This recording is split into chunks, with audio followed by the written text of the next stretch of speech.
What's up, everyone? Happy Sunday. Got a really interesting stream here. This is a question that I have an answer for that may be different than what you think, but I'm really excited to hear your take on this. And for some reason, I don't see that I'm actually on here. I can't see that I have a picture. Oh, there we go. Did it take that long to get on? Okay, I'll just start over. I can't tell what just happened. Okay, so the title of this stream is, Are We Destined to Be Ruled by Pop and Rap Music in the Future? And I have what I think is a new take on it, something that I thought about this past week. That I was interviewed by Slate.com on AI music this past week, and a couple things occurred to me about popular music today. And I'm going to play you a couple of pop songs of kind of what's going on the contemporary music right now, things that are hits now. I'll just play a couple little quick segments and everything so you get an idea.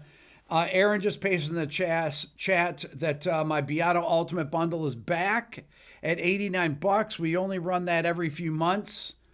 That's my my Beato Ultimate, my Beato Book Interactive, which has hundreds of audio examples, dozens of video lectures to clarify the importance of music theory concepts, 500-page textbook instruction, along with things like guitar tab and music notation. Then there's Ear Training Program, which has 80 video lessons, hundreds of interactive training modules that you can practice with, and a 27-page PDF booklet. My Beginner Guitar course, which is pretty self-explanatory. And then my Quick Lessons Pro, which is a 5-hour video course. It's more of like an intermediate course. So all four of those for just $89, which is a $436 savings. And I'm going to explain why you want to get this stuff, especially the music theory, Beato music theory, and the ear training. Okay, so I have kind of a new idea about popular music and what I believe is going to happen. Now, I want to play you a few things. I want to start with, there's a Travis Scott song here. It's called Fiend with Playboy Cardi.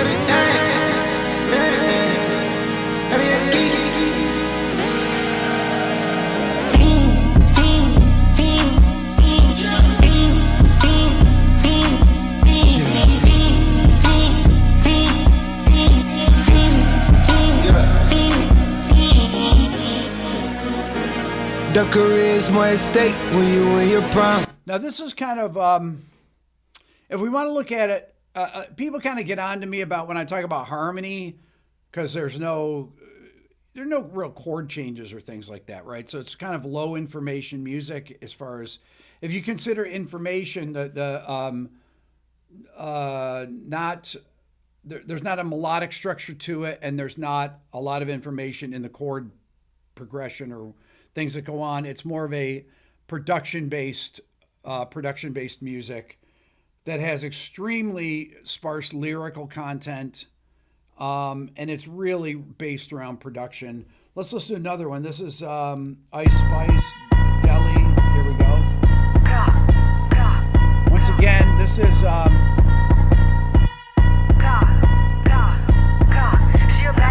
incredibly repetitive. She a baddie, she showing her panties. She shake it like jelly. 100 bands of Chanel. You get the idea, right? Then you've got the Gunna song, which I had one of my biggest videos of. Can't be my equal, I don't know what you heard. Crack up the phone, I swear. Keep me a stick if they purge. And then there's Dojo.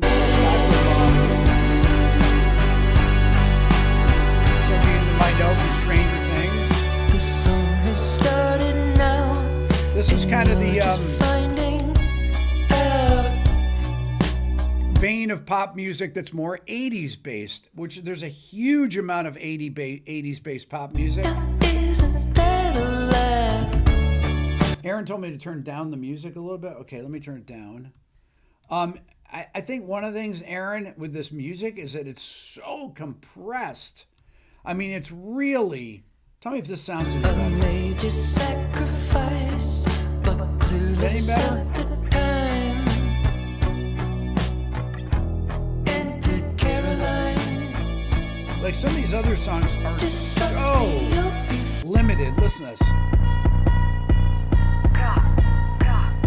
When I turn that on, that sounds better? Okay. They are so limited. When I say limited, meaning compressed, it just sounds distorted. I thought there was something wrong with my Apollo interface here. I was like, okay, that's distorted. No, that's actually what it sounds like. I had to listen to some other things to see what the deal was. And this is another part of contemporary popular music that is that I think is a real problem, is that that has been going on for years, is this hyper compression of things that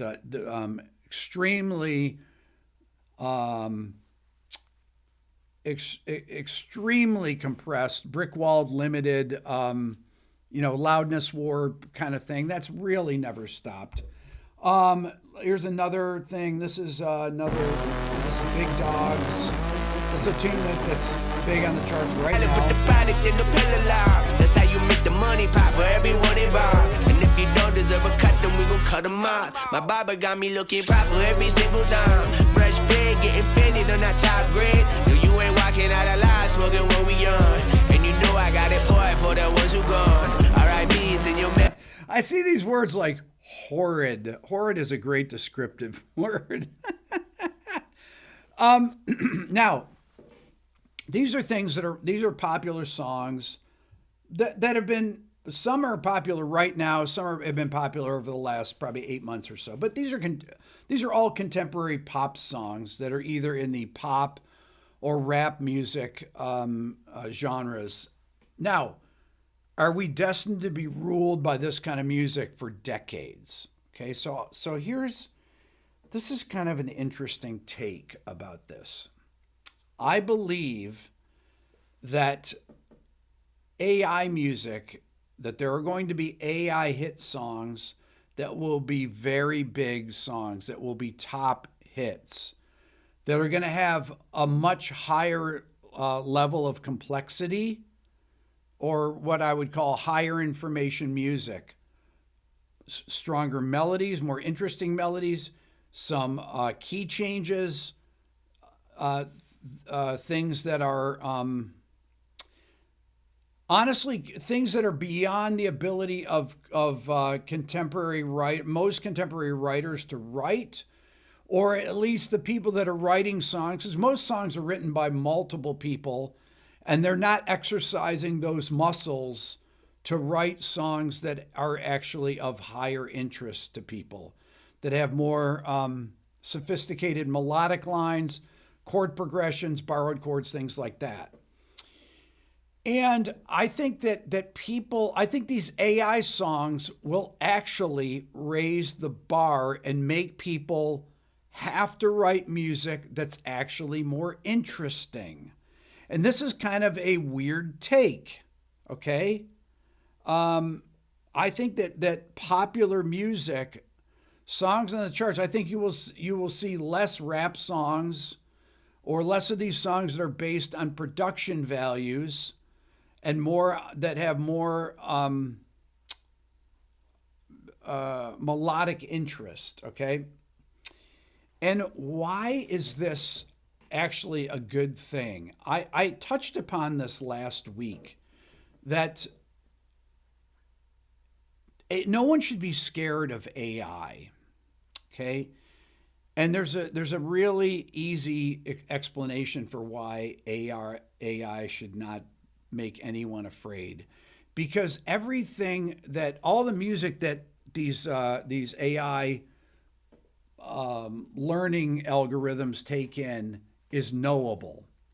How songs are constructed, how good melodies are constructed, things like that. For example, if I wanted to train myself on how to write songs like Tears for Fears, I would go and study Tears for Fears music for 6 months. I'd analyze the production values, what kind of drum machines they used, what kind of drums they used, what kind of patterns they used, what kind of synthesizers they used, what type of guitar sounds, what's the lyrical content. I would do, Rivers Cuomo did this, the singer from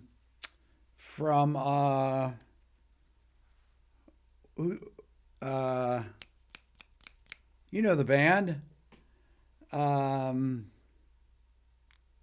Weezer. Thank you, Paul.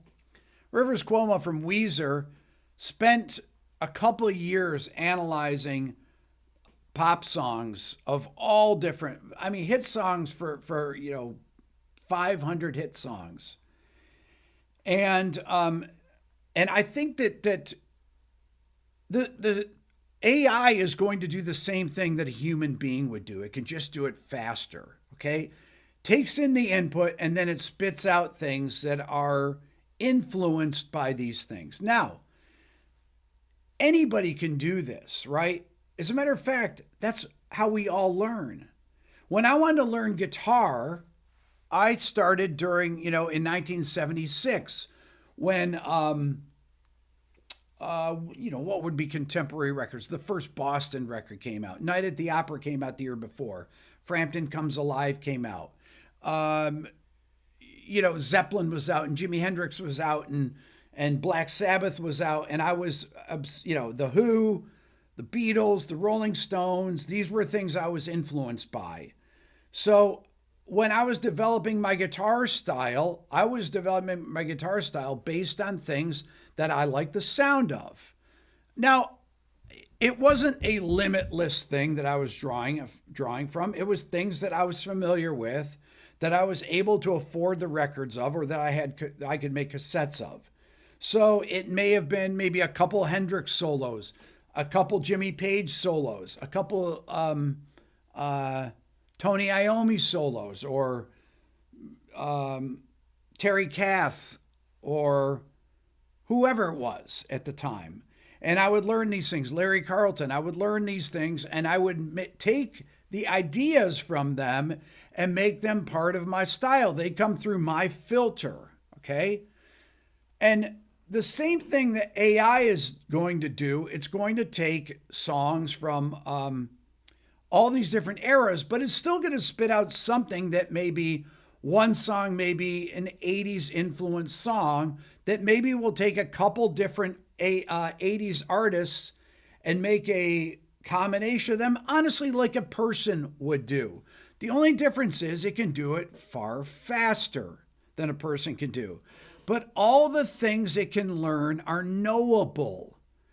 I said this last week, all of music theory is knowable. Like how songs are constructed, how chord progressions work together are all knowable. If I take the first 2 chapters of my Beato book, okay, and I start with how chords are constructed, how scales are constructed, and how chords come from scales, okay, and I take the key of G major, okay, and I was like, okay, in a major key, the 1 chord, the 4 chord, and the 5 chord are major chords. What does that mean? Well, I explain how major chords are put together. The 2, 3, and 6 chords, meaning the chords built on the 2nd scale degree, A, chord built on B, and the chord built on E are all minor. So you got A minor, B minor, E minor. So you got G major, C major, D major, A minor, B minor, and E minor, and then the 7th chord is F sharp diminished, okay? So these are the chords in the key of G major. Any other chord that's outside that is either a secondary dominant or a borrowed chord. Now, AI doesn't need to understand music theory. It's going to just recognize patterns, which is basically what you guys do anyways, right? You're going to recognize patterns. Like, here are common patterns in popular music. over the last 15 years, 20 years, the most common pattern uses the 1 chord, 4 chord, 5 chord, and 6 chord. I've done many videos on this stuff. Well, what does that mean? Well, in the key of G, if a song is C, G, E minor, D, that's a 4-1-6-5 song. These are knowable things, and they're incredibly easy to know. This is just basic music theory, okay, that can be memorized by anyone. And you can take minor keys and do the same thing. You can learn what the chords are in minor keys and what the borrowed chords are. And if you study a person's style or an artist's style and then regurgitate it through your own filter, what you think sounds good, right? But AI is analyzing what are the melodic shapes of the notes in relation to the chord changes, okay? If you have a C major chord, it's going to say, okay, every time I see a C major chord, melody notes on hit songs typically use the notes C, E, or G. Well, they're chord tones, okay? So this is like a really logical, knowable thing. Occasionally, for emphasis, it'll use the note D because it's the 9th and it's an interesting note. Oh, 80% of songs that are hit songs use the 9th somewhere in the chorus. And it can do all these calculations really quickly. Well, you can do the same stuff too. Okay, you can learn. Humans are AI. Somebody here, Positive T, said that. We are, but we're not artificial. We're real intelligence. Okay, and the thing is that we have taste. This is the other things. But I think that the competition between AI, once AI writes a couple songs that are a little bit more sophisticated, you may have an AI song that's almost as good as Bohemian Rhapsody. That's an exaggeration, okay? But maybe you have a song that is sophisticated like Bohemian Rhapsody, and it connects with people. Then all of a sudden people are like, you know what? I need to start learning how to use inverted chords, and I need to understand how Queen used chords. My God, there are so many sections to Bohemian Rhapsody. There's so many sophisticated chord changes, melodic shapes, things like that, that people are not used to exercising those muscles or don't have the knowledge. They don't have the ear knowledge to recognize what they're hearing, and they don't have the technical knowledge to actually know if I combine chord progressions like this, it will give me this type of effect, okay? So these things are knowable. This is why when I teach, when I put together my music bundle that I sell, I purposely put the ear training and the theory things together because they're inseparable, okay? Because in order to know something like what is a 1, 4, 5, and 6, if I'm a Nashville session guy, I know a song that goes from 1 to major 3 to 4 to minor 4, things like that. Every Nashville session guy, when they hear a song, not only do they know what all the chords are instantly, but they can play them, they can make up parts with them, and they can transpose them to different keys. If the singer's like, you know what? I think we need to come down a step with this. They're not fumbling around. They just know how to do that because they understand this stuff. They understand it because they've studied it and they've perfected these things. And these things that these AI programs learn are knowable. Okay? Now, is it going to be able to spit out stuff like this easily? Let's see here. It's on the future, never on right now. What I'm sipping, I kombucha, yes. Pico Brown. I'm the one that introduced you to the you right now. Oh my God, that baby, well alright. The only difference here is that the personality of the artist is something that, is that Travis Scott, you can go watch in person. Okay, these AI artists, you cannot go watch in person unless somebody's covering their songs. And maybe that's a whole part of how this stuff is done. But these are the songs, these types of songs are going to be the ones that are going to be more easily replicated through AI. Things that have that have production values and, like I said, low information music in that it is doesn't have sophisticated chord progressions or melodies. Okay, the highest information music to me would be, like modern jazz, high information music. Bach, well-tempered clavier, high information music. John Williams, the Imperial March is high information music. Okay, and then things that have that are incredibly simplistic and rely more on sonics, things like that. They may have high information when it comes to sonic elements, but does it really? A lot of these are using the exact same. That has the same kick drum sound. In this bitch like a perv. Smack on the back of a. I'm in the beat with P Liddy. QP. These all QP. That's different because that's good. These are all basically using the same bass drum sounds, right? That's so that's very easy to mimic.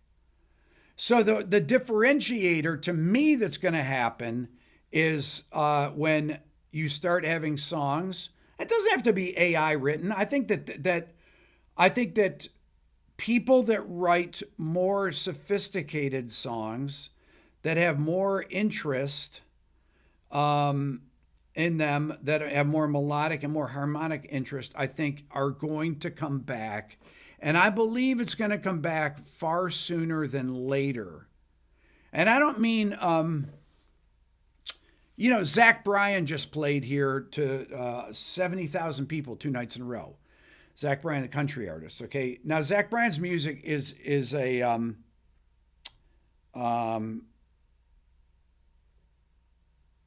Zach Bryan's music is not really sophisticated because in the same way, because you still have a lot of what we call diatonic chord progressions in one key. Okay. So these things, like taking it from this diatonic world and starting to add these extra things to it. This is where the interest, this is where you start getting the Bohemian Rhapsodies or the, we don't have to go back that far, Seal, Kiss from a Rose, or go back to anything pre-2009, I would say. That 2009 is the last year we had a song that was a #1 song that had a key change in it, okay? So one of the reasons that I have harped for 8 years on my channel, I've been selling my Beato book, not the interactive course that I have now that's a video course, but I've been selling it since the beginning of my channel to help you guys improve yourselves as musicians, understand how music is put together. The second course that I developed was ear training, because to me, it's one thing to understand the theory of things, but that doesn't make you able to recognize it. The other side of this is to recognize what you're hearing. What is a 4-1-6-5 chord progression? How do you recognize that instantly? Okay, this is extremely important, especially when you start getting into 2-6-5, 2-6-3, 3-6-2-5-4-1 chord progressions, or whatever it is. The more complicated you get by adding in these extra elements, the more you have to have a developed ear. I put together these courses. So I took my ear training course, my Beato Book Interactive course, And I said at the beginning of the stream, I have these things plus my beginner guitar course. If you're just wanting to learn how to play basic, cowboy chords and things like that, and learn how to accompany yourself and play along with songs and sing with other people, or if you want to get more sophisticated, I have my Quick Lessons Pro. So I sell this all as a bundle for $89, and that's how I support the channel.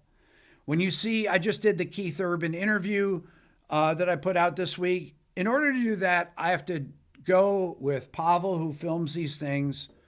I have to go up to Nashville. I got to drive up there. I got to, pay for the film crew. The artists don't charge me money or anything, but I got to pay for the film crew. I have to pay for the sound people. I have to, bring the footage back. We have to edit the footage, do all this kind of stuff. And I put it out there, and that video did not get demonetized. But the one I did with the one just before that with Alan Parsons got demonetized. Thank you, John. I appreciate that. Thank you for the super chat. Very nice. So the only way I'm able to keep my channel going is to have my courses that help you become better musicians and understand the things that I teach on the channel here. So that when I am talking about things like how these things are put together, now the stuff that I've played here, these pop songs that you're hearing, they're not that sophisticated, but there are plenty of songs. There are songs in the top of the charts right now that are pop songs that have slightly more sophisticated harmony and melody. And harmony and melody is coming back. It is.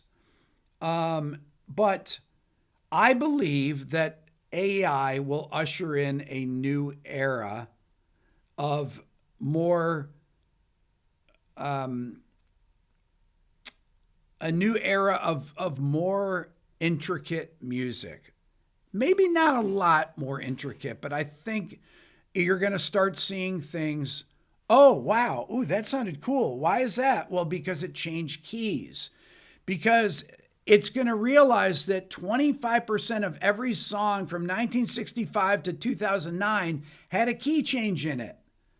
And it's going to have things like key changes, and people are going to hear it and they're going to be like, wow, that sounds different. I kind of like that. It's really an AI song, but it's cool. And then you're going to have people that are going to be like, you know what, that AI song, that's actually pretty good. I'm going to put that in my song. Real artists are going to do that. When I say real artists, I mean humans. But the things that you are going to learn, that you can learn, that these AI programs that you're feeding into it, it's no different than you listening to it yourself. How is me listening to, whatever, Angie by the Rolling Stones, or Smells Like Teen Spirit? How's me listening to it and some algorithm listening to it how's it any different?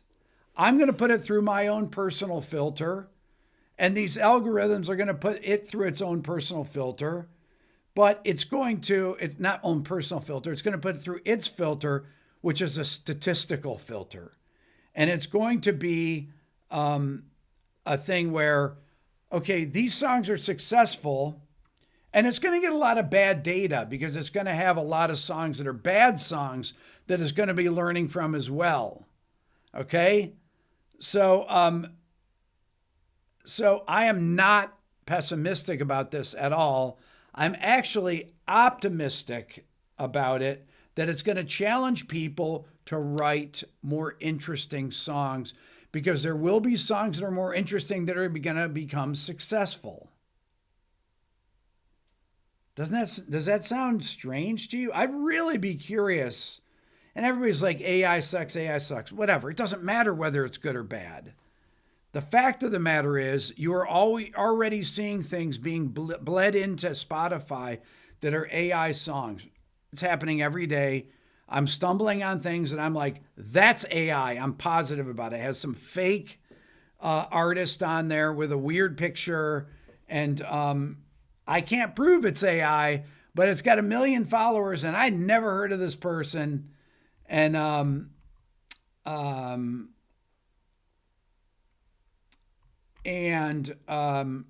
so that I think that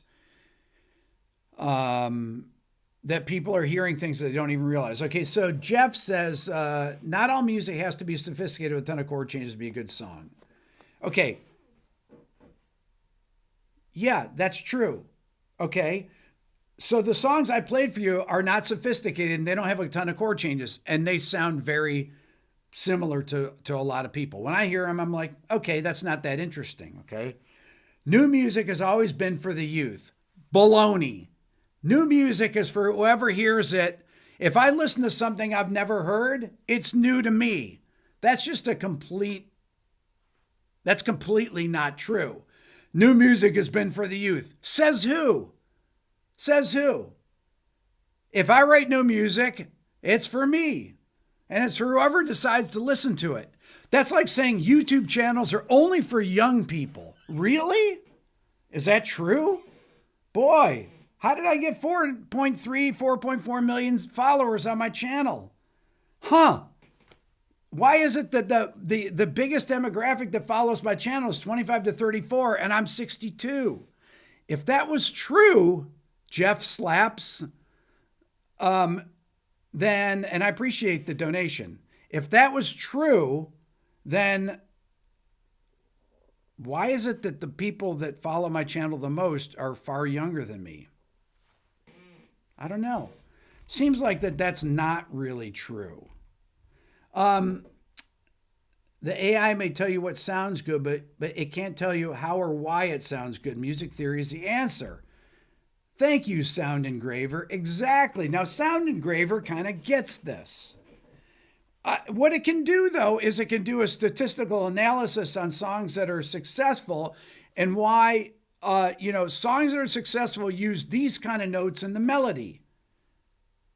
Well, you can do the same thing, too. All you got to do is learn a little bit of theory and understand why, understand how melodies are constructed, and understand what the kind of harmonic language that's used. If I look at Zach Bryan is a massively big artist that sold 140,000 tickets here in Atlanta. I can look at Zach Bryan chord progressions and I can say, Zach Bryan uses these type of melodies. He uses them over these kind of chords. The one thing is like there's the lyrical part of this. And his lyrics speak to people. Even if the melodic content is not breaking new ground necessarily, the lyrics are connecting with people. Okay? So that's the other level here that AI can do. And these are the things that are the intangibles. Anyways, you guys are amazing. This has been a really interesting, I think this has been a very interesting discussion. I'm really curious to see what the comments are on this. If you guys think that I'm being overly hopeful, or if I am, or if there may be some merit to this. This is kind of just something that occurred to me over the past week. I'm always open to new ideas. That's the thing. You guys are awesome. Have a great rest of your weekend. Thanks. What is the bundle? The bundle is my 4 courses for $89. The sale I do about 4 times a year. It's a $436 savings. It's my Beato Book Interactive, my ear training course, my beginner guitar course, and my Quick Lessons Pro intermediate guitar course. All together for $89. It's a great deal. Go to another tab. Go to rickbeato.com. You can find it there. Thanks for watching. You guys are awesome. Have a great, great rest of your weekend. See ya.